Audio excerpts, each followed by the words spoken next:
Judea and Samaria, the Gaza Strip. What exactly were they going to liberate in 65? And I think that we don't want to go into this discussion of ping pong. We have to, as I've said, stick to practical issues and see how we deal with the issues right now and not throw these cliches about settlements and settlement activities. I promise you that when I get to my constituency in Israel, I have this desire to run away because they're killing me for the freeze in Judea and Samaria. Killing me. And say, you just promise, you don't build anything. Get out of here. We don't want to hear these lies anymore. Everything is frozen. Not a single house being built. My son just got married. He doesn't have a place to live next to us. And it won't be a simple argument.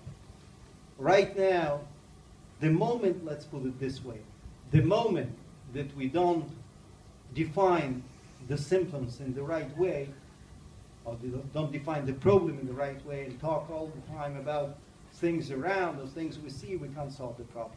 As long as we will believe that the Jewish presence in Judea and Samaria is the heart of the conflict in the Middle East, I know here I will take one step back and say, I know all the right cliches. I can ask a legitimate question, and it's a legitimate question again.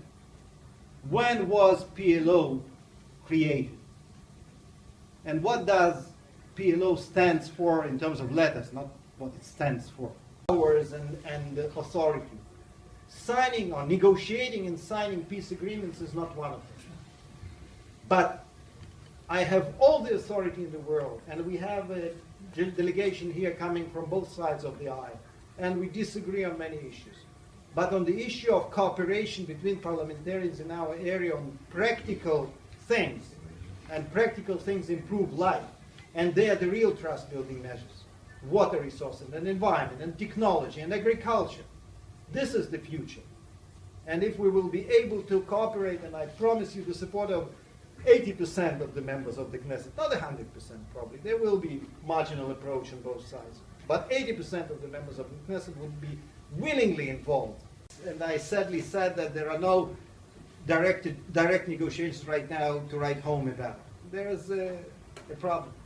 I think that part of the problem and the role, once again, of Parliament is that this feeling that some of the Palestinian leadership has that they can reach it all through unilateral steps. And they don't really need to sit down with Israelis and talk, because all negotiations I know of are a kind of a compromise, or end with some kind of compromise. Right now, United Nations, please, the flag by the United Nations, no problem. UNESCO, please.